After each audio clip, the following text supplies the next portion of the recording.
बिस्मिल्लाहिर्रहमानिर्रहीम। अस्सलाम वालेकुम नाज़रीन, आप यूट्यूब चैनल देख रहे हैं। मैं इमरान खान हूँ। नाज़रीन, एस्टेब्लिशमेंट बहुत बुरी तरह फंस गई है, ख़ास तौर पे खैबर पख्तूनख्वा में। इन्होंने उल्टे तजर्बे किए। सियासत का इन्हें अंदाज़ा कोई नहीं है, मईशत का इन्हें कुछ पता नहीं है, एडमिनिस्ट्रेशन का इनको आइडिया नहीं है, दुनिया ख़ारजी ताल्लुकात में कहाँ से कहाँ निकल गई, और ये अपनी ज़ात के फ़ायदे के लिए पाकिस्तान को नीचे से नीचे ले जा रहे हैं। और अब एस्टेब्लिशमेंट बहुत बुरी तरह फंस गई है। इस जगह पे एस्टेब्लिशमेंट को रेस्क्यू करना पड़ेगा, और मौजूदा जो पॉलिटिकल पार्टीज़ हैं उनके अंदर जिनको हुकूमत में बिठाया हुआ है उनमें ये काबिलियत ही नहीं है, और आवाम का उन पर एतमाद भी नहीं है। मिसाल के तौर पे एस्टेब्लिशमेंट अब ये लाइन ले चुकी है कि हम खैबर पख्तूनख्वा में इमरान खान का नामजद करदा वज़ीर आला सुहेल अफरीदी वो नहीं बनने देंगे। अभी तक तो इमरान खान ने चिट्टा इनकार किया कि नहीं, मैं तब्दील नहीं करता, लेकिन ये सियासत है, यहाँ पे कुछ भी हो सकता है। मुमकिन है कल को इमरान खान साहब कोई और फैसला दें, लेकिन सुहेल अफरीदी की हमायत में पाकिस्तान तहरीक-ए-इंसाफ में इजाफा होता जा रहा है। वो वहाँ पे काफ़ी तगड़ा हो गया।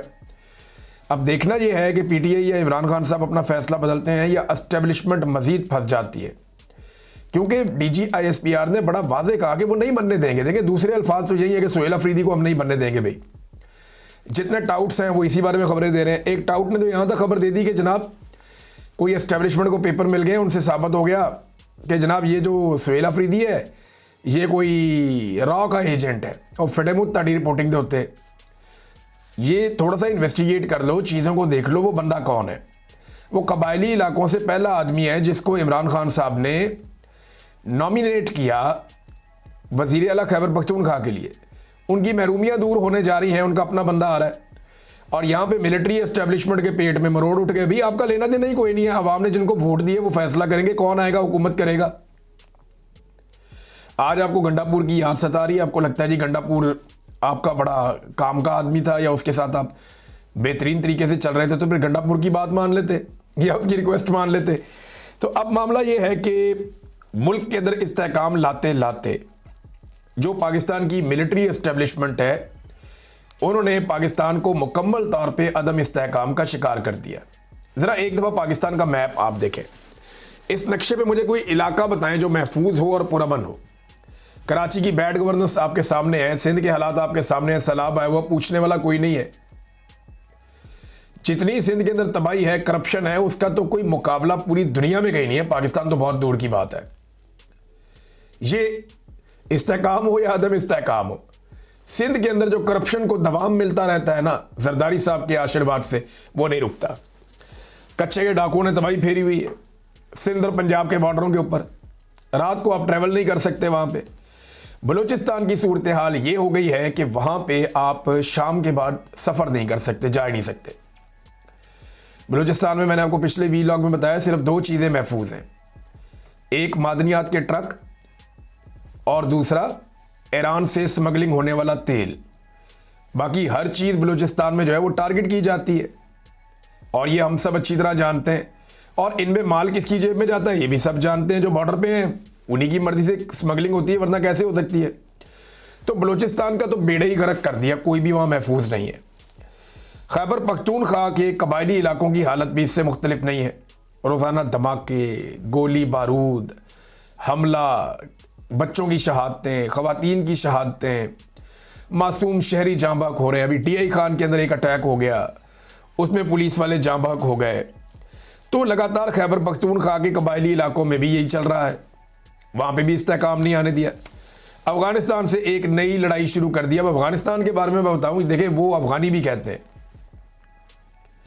कि अमेरिका से और रशिया से पूछ लें, आप हमसे लड़ना चाहते हैं तो आप उन दोनों से पूछ लें। रूस जो है वो एक सुपर पावर था, अमेरिका जो है वो दूसरी सुपर पावर था। वो दोनों जान छुड़ा के निकले इन पहाड़ों में से।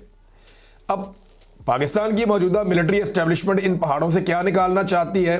देखिए, मादनियात तो बहुत है यहाँ पे, लेकिन जिस चक्कर में हम अफगानिस्तान के साथ लड़ाई कर रहे हैं उसका नतीजा क्या हमारे हक में निकलेगा, या हम कई दहाइयों तक लंबी एक लड़ाई के अंदर फिर झोंके जाएंगे, फिर एक लड़ाई में चले जाएंगे ना।